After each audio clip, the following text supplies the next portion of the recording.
Yes बच्चा party, आज हम लोग बायोमोलिक्यूल्स का सेकेंड फैक्टर जिसे हम प्रोटीन कहेंगे उसके बारे में डिटेल स्टडी करेंगे। देखो बायोमोलिक्यूल्स हम लोग ने जो पहली वीडियो देखी थी जिसमें हमने आपको what are biomolecules, what are carbohydrates, carbohydrates में भी हमने मोनोसैकेराइड, डाइसैकेराइड्स, उन सब का एक्सप्लेनेशन दिया था।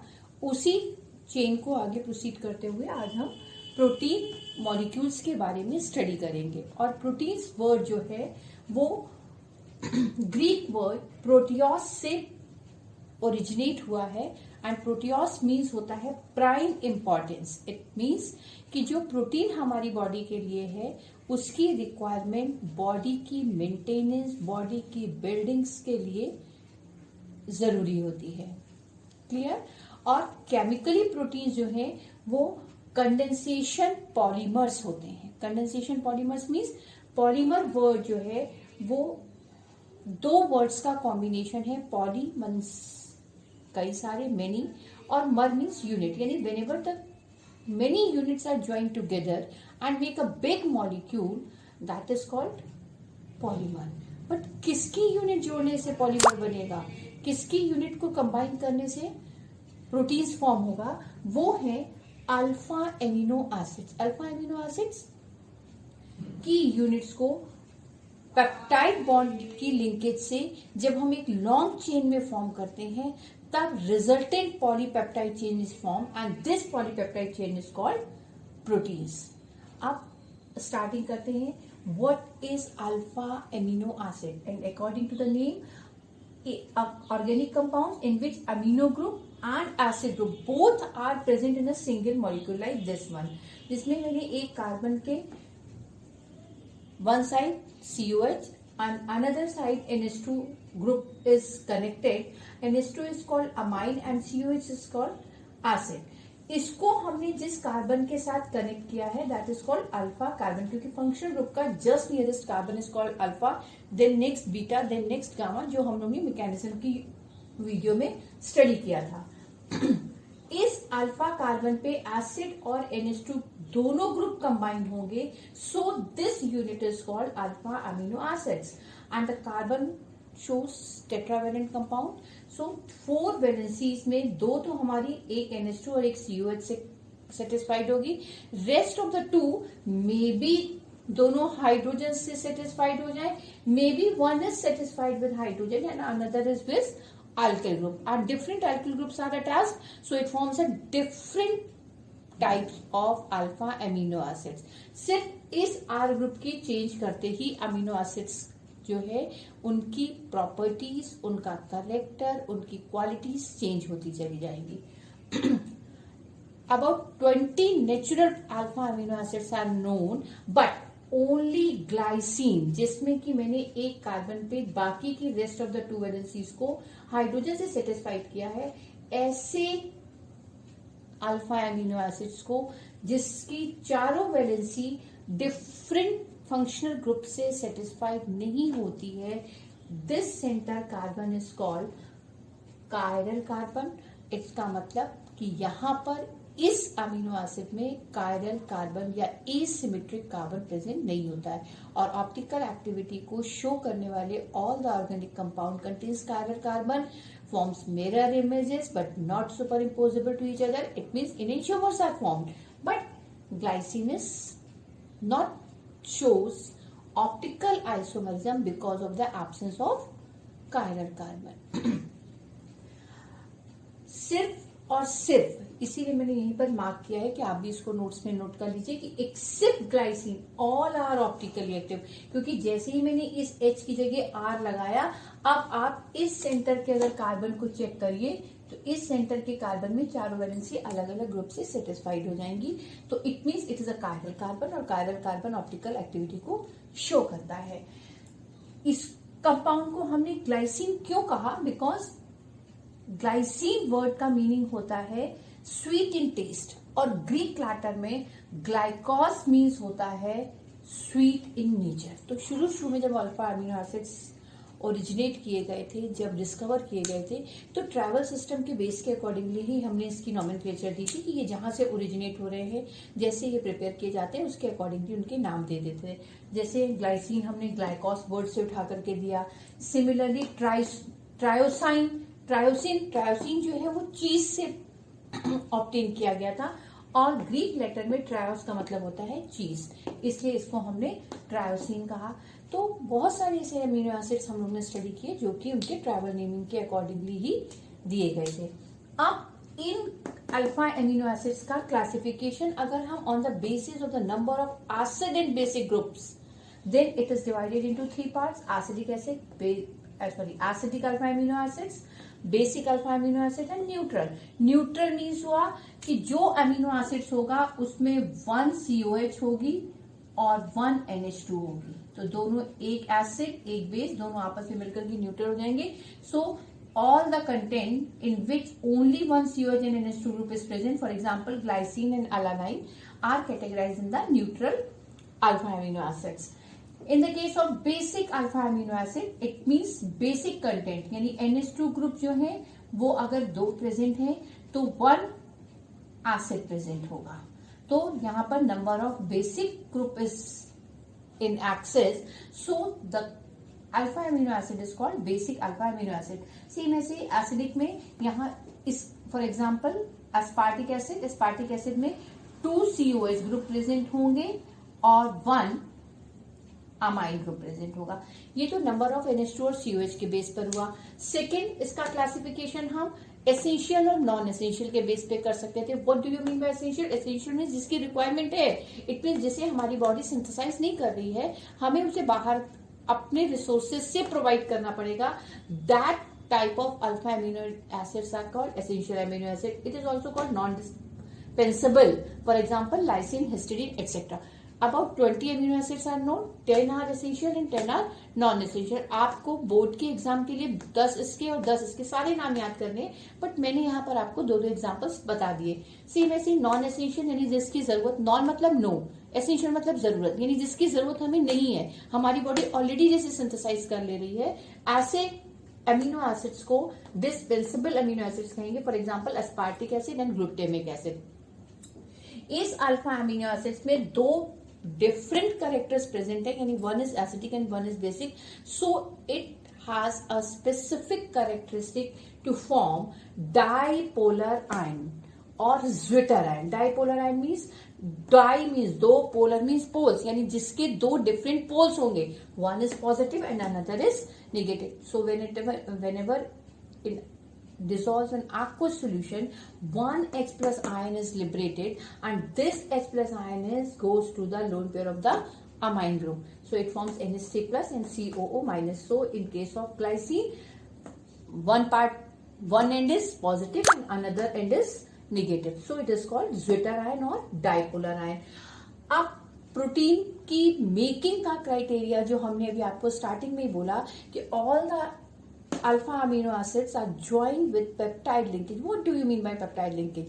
Peptide linkage means कि whenever one amino acids COH group is in reactive state and another alpha amino acids NH2 group is in reactive state, यानी one molecule का acid दूसरे मॉलिक्यूल के अमाइंस ग्रुप के साथ जब आपस में रिएक्ट करेगा तो ये H2O मॉलिक्यूल्स एलिमिनेट करेगा, ये CO इस NH के साथ कंबाइंड हो जाएगा। This CO NH bond is called peptide bond. Similarly ये तो मैंने 2 अमीनो एसिड्स को ज्वाइन किया तो 1 यानी मोनोपेप्टाइड लिंकेज बना। फिर अगर हमने 3 अमीनो एसिड्स को जब कंबाइन किया तो डाइपेप्टाइड लिंकेज बना। 3 के बाद 4 किया तो ट्राइपेप्टाइड, यानी 2 अमीनो एसिड्स को जोड़ने के लिए एक पेप्टाइड बॉन्ड की रिक्वायरमेंट होती है। और जब 100 और 1000 amino acids are join together with the peptide bond then it forms polypeptide compound and this polypeptide compound is called protein. I think कि आपको इतना फिगर समझ में आ गया। And the next one we start types of proteins. Clear?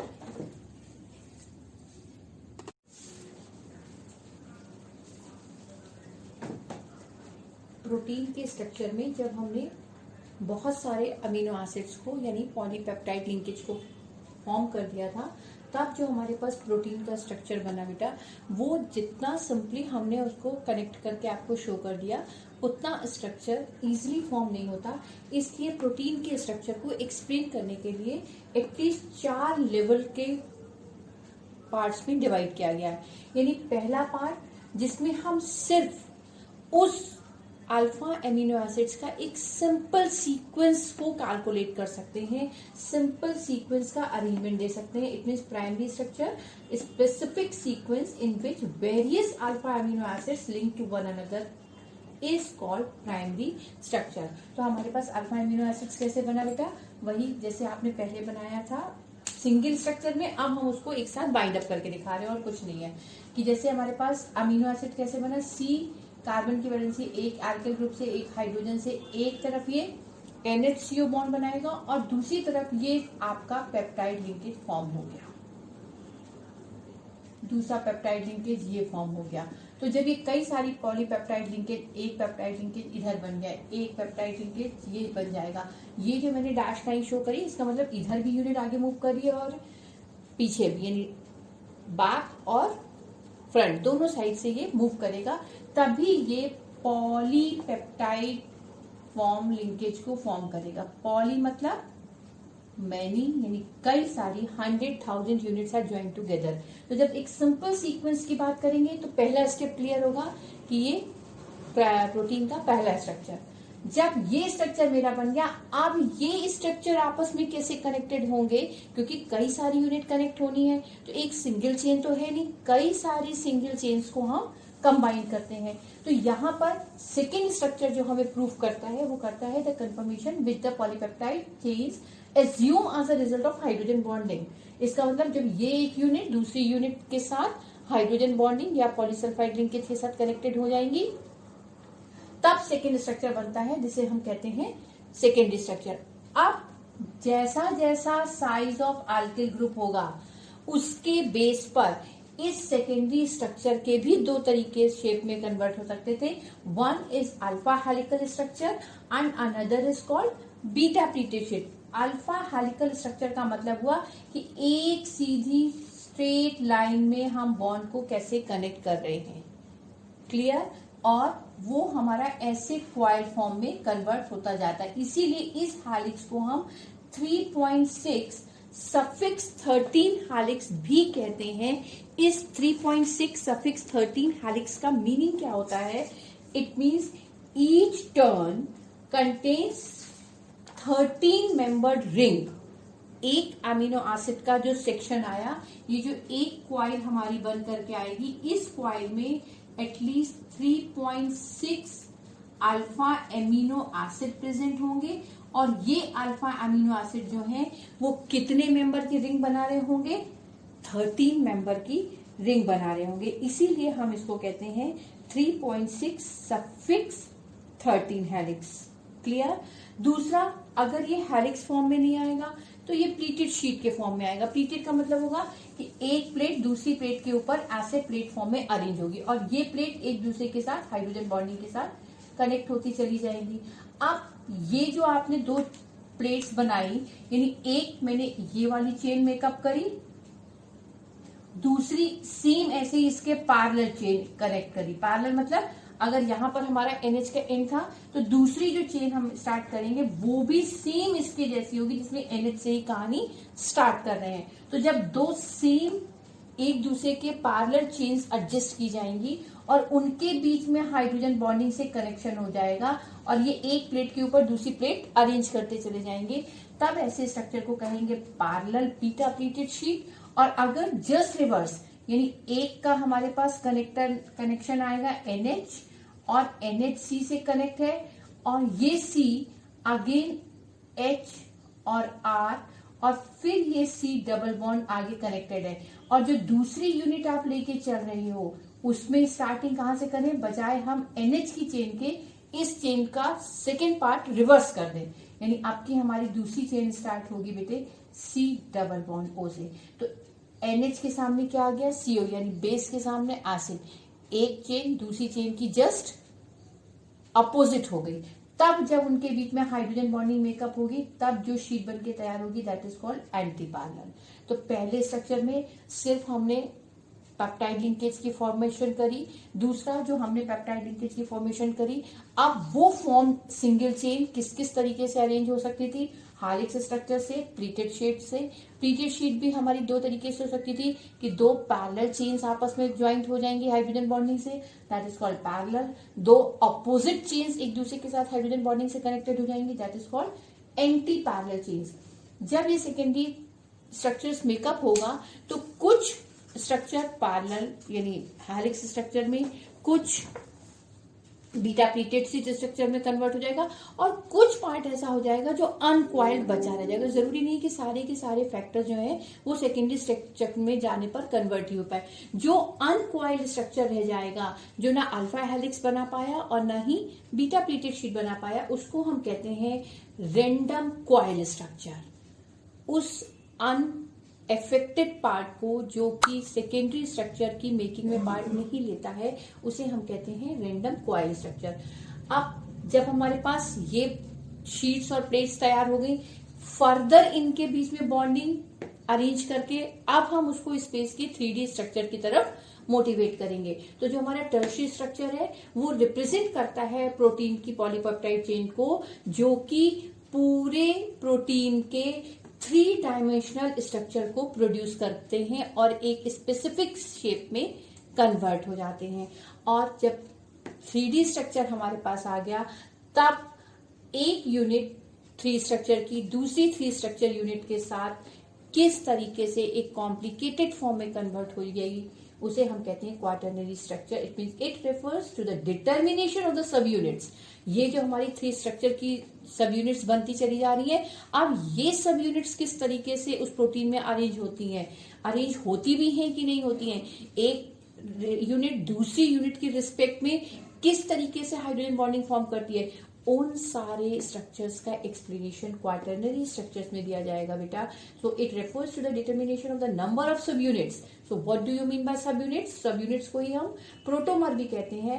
And this subunits is a protein exist as a single polypeptide chain, और कुछ protein जो है वो assemble of the 2 polypeptide chains के साथ फॉर्म होती हैं, जिसे हम सब यूनिट्स कहते हैं। तो जो असेंबल होकर के हमारे पास सब यूनिट्स आई, अब ये सब यूनिट्स कैसे असेंबल होंगी एक दूसरे के साथ, उसका सारा स्ट्रक्चर डिटेल क्वाटरनरी में दिया जाएगा। इन चारों स्टेप्स को मैंने यहाँ पर एक सिंपल डायग्राम फॉर्म में दिया कि अगर एक सिंपल अल्फा अमीनो एसिड्स एक दूसरे के साथ पेप्टाइड चेन से कनेक्ट हो रहे हैं, this is called primary structure. जब ये प्राइमरी स्ट्रक्चर बन गया, अब ये आपस में हाइड्रोजन बॉन्डिंग को क्वाइल के फॉर्म में कन्वर्ट होना शुरू हो रहे हैं, फोल्डिंग हो रही है, इनके बीच में हाइड्रोजन बॉन्डिंग मेकअप हो रही है थोड़ी थोड़ी। ये सेकेंडरी स्ट्रक्चर, ये सेकेंडरी स्ट्रक्चर अगेन अपने पैरेलल एक दूसरे के साथ 3D स्ट्रक्चर को मेकअप करता चला जा रहा है, जिसको हमने कहा कि एक दूसरी यूनिट के साथ हाइड्रोजन बॉन्डिंग मेकअप कर रहा है। तो थोड़ा सा इसमें कॉम्प्लिकेशन आया, एक पर्टिकुलर शेप आया, this is called tertiary structure. और ये सब यूनिट्स यानी प्रोटोमर्स आपस में किस तरीके से एक यूनिट का दूसरे यूनिट के बीच में कॉम्प्लिकेशंस होगा, this is called quaternary structure. तो आई थिंक कि ये जो स्ट्रक्चर ऑफ प्रोटीन के चारों लेवल्स हैं ये आपको एक्सप्लेन हो गए और समझ में आ गए। अब जब प्रोटीन हमारे पास बन गई तब हम टाइप्स ऑफ प्रोटीन्स यानी किस शेप की प्रोटीन्स बनी है उसके अकॉर्डिंगली प्रोटीन्स का क्लासिफिकेशन भी स्टडी कर रहे हैं। अब स्ट्रक्चर के बाद इस प्रोटीन की टॉपिक में नेक्स्ट हेडिंग है क्लासिफिकेशन ऑफ प्रोटीन। ये on the basis of molecular structure यानी शेप स्ट्रक्चर के बेस पर प्रोटीन 2 पार्ट्स में डिवाइड किया जाएगा, फाइब्रस और ग्लोबुलर। फाइब्रस अपने नाम से ही क्लियर हो रहा है, थ्रेड लाइक स्ट्रक्चर है, जबकि ग्लोबुलर स्फेरॉइडल स्ट्रक्चर है। फाइब्रस प्रोटीन जो है वो इनसॉल्युबल इन वाटर है, whereas globular protein is soluble in water. Fibrous protein stable to moderate change of temperature and pH, यानी अगर थोड़ा बहुत हम इसके पीएच वगैरह में चेंज करेंगे तो ये कोई इफेक्ट शो नहीं करेगा और स्टेबल रहेगा।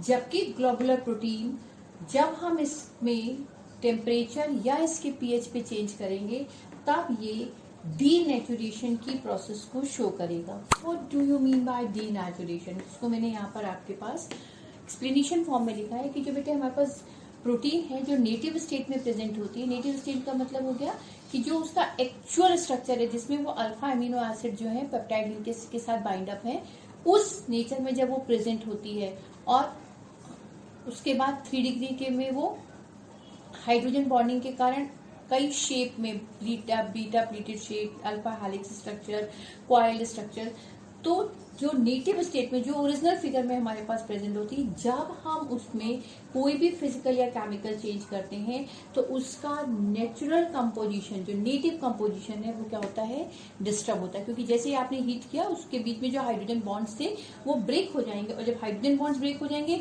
तो जो उनका क्वाइल्ड स्ट्रक्चर बना हुआ था, जो कि एक दूसरे के साथ हाइड्रोजन बॉन्डिंग से कनेक्टेड था, वो वहां पर क्वाइल्ड फॉर्म अनक्वाइल्ड फॉर्म में कन्वर्ट हो जाएगा।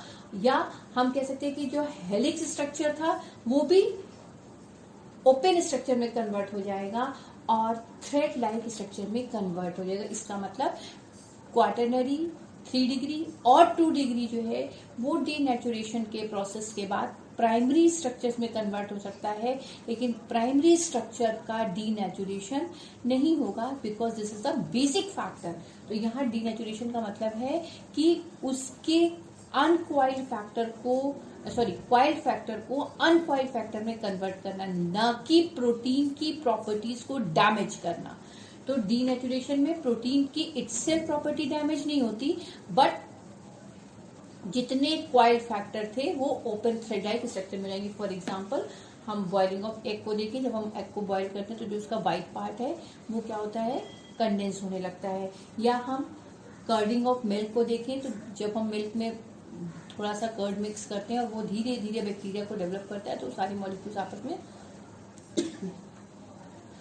बॉन्ड को ब्रेक करने लगता है। तो these are the examples of the denaturation of protein.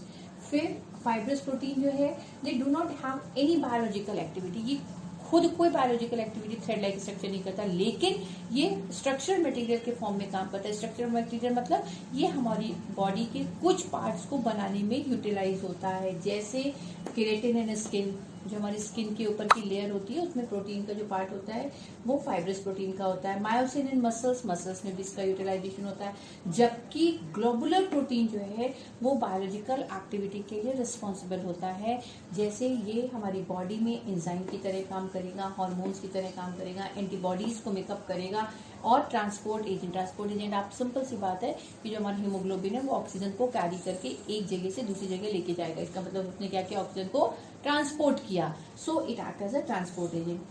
दूसरा इसका classification based on chemical composition. Chemical composition simple, conjugated और डिराइव्ड। सिंपल का मतलब हुआ कि जब हम सिंपल प्रोटीन के हाइड्रोलिसिस करेंगे तो हमें केवल अल्फा अमीनो एसिड ही प्रोड्यूस होंगे, जबकि अगर हम कॉन्जुगेटेड प्रोटीन्स का हाइड्रोलिसिस करेंगे तो हमें कुछ नॉन प्रोटीन पोर्शन मिलेगा और अल्फा अमीनो एसिड मिलेंगे।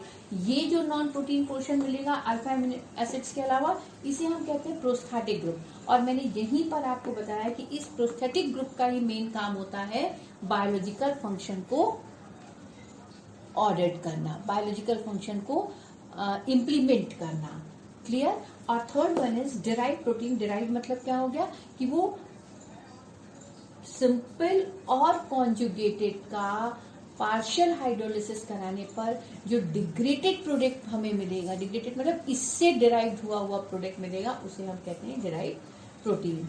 क्लियर। और इस प्रोटीन के टॉपिक में लास्ट इसका जो बायोलॉजिकल फंक्शन है वो हमने आपको यहीं पर एक्सप्लेन किया, यानी as a structural material. Structural material मतलब केराटिन इन स्किन, मसल्स में हो जाएगा और हेयर्स में होगा, नेल्स में होगा।